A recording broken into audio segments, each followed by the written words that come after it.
जी अस्सलाम वालेकुम दोस्तों, मैं हूं अमजद मलिक और आप देख रहे हैं हमारा यूट्यूब चैनल पंजाब दी शान। राजा हफीज़ साहब का जनाब तुहानू शौक विखा रहे हैं इस वीडियो दे विच। बूरे वाला दा इलाका पूरा रेवड़ इन्हां दा जनाब दिखा रहे हैं असीं तुहानू। ते माशाल्लाह क्या बात है जी, बहुत आउट क्लास। इस तो बाद एक मुकम्मल इंटरव्यू करते हैं राजा साहब का एक्सपीरियंस जितना है वो जनाब तुस दोस्तों के नाल शेयर करते हैं जी। वीडियो नू मुकम्मल तुसी देखना है, लाइक शेयर करना है। राजा साहब परली साइड ते आ जाओ, परे साइड तो इधरों विखाने ना, फिर वो परली साइड ते जाके इन्हां दी वीडियो बनाने।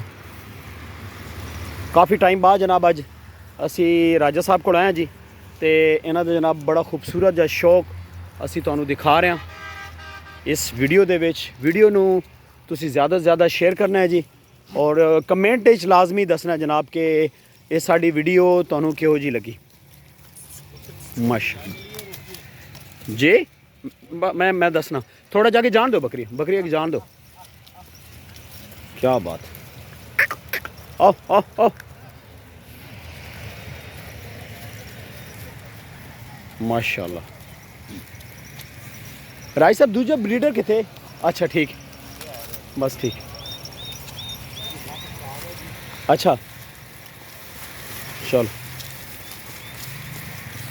राजा हफीज़ साहब ने जी साढ़े बकरियां है जनाब नवे डेरे ते शराई कर दी पियान। माशाल्लाह जी।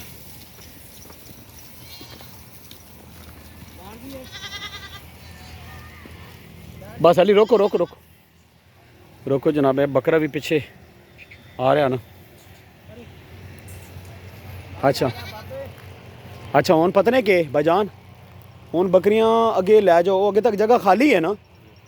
हैं हाँ, उथे लै जाओ, अगे लै जाओ बकरियां।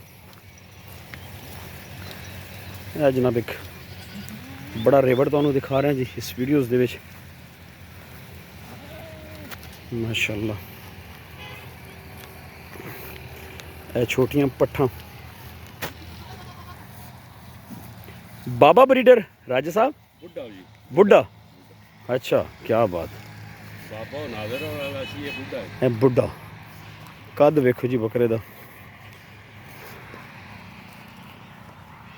अच्छा, इस क्लिप दा जी इत्थे एंड करते हैं, अगे जाके असी मुकम्मल राजा साहब ना इंटरव्यू करते हैं तो वीडियो जी।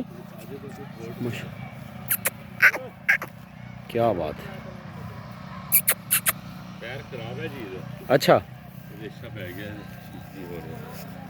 माशाल्लाह, कमाल बकरा है जी।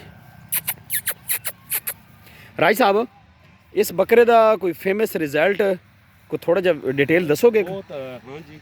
अच्छा, ये इम्तियाज पट्टी साहब है जी। हाँ हाँ, 3R। अच्छा, शहीद चौक तो परे उन्हों का पिंड है। अच्छा, 3R उन्होंने तो मिले आंदा। अच्छा, ते अता सुनाया दे बकरे दा है जी। अच्छा, ते मलंग दा भी इसे ते इल्जाम आंदा वे, आंदे मलंग इसे दा पुत्र है। अच्छा, मलंग इसदा पुत्र है। हाँ जी, श्योरिटी नहीं मैं दे सकता। बहुत बड़ा बकरा है राज साहब, कद काठ बकरे दा। बाकी मैं दे बच्चे 2-3 मालियां च देखदा रहा उथे। अच्छा, बहुत आउट क्लास है जी। अच्छा, कप्पर बकरियां सूलियां ही बड़ियां औखियां। हाँ हाँ हाँ, पट्टी साहब की मेहरबानी जी। अगे पूछा सीगा 2 दफ़ा। हाँ हाँ, उन्होंने कहा जी नहीं मैं सेल नहीं करना, इस दफ़ा उन्होंने कहा जी तुहानू देंगा। अच्छा, मैं कहा जी मेहरबानी तुहाडी। अच्छा,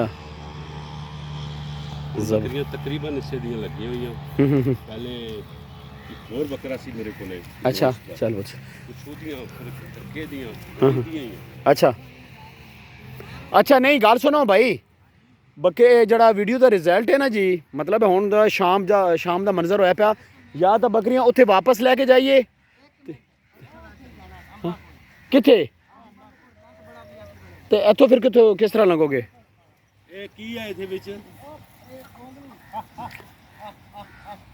लियाओ जी, लियाओ लियाओ लियाओ बकरियां अज ओवरऑल पे दिखाते। देखो जी बाशो नज़ारा बकरियां दा रेवड़।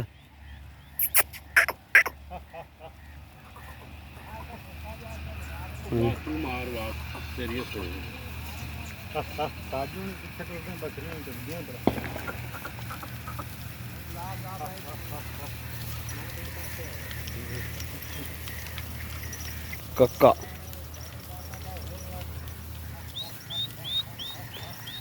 जी दोस्तों इस वीडियो का अख्ताम कर दें जी, मिलते हैं नैक्सट खूबसूरत वीडियो के नाल, प्रॉपर अपना इंटरव्यू कर दें जी राजा हफीज़ साहब के नाल।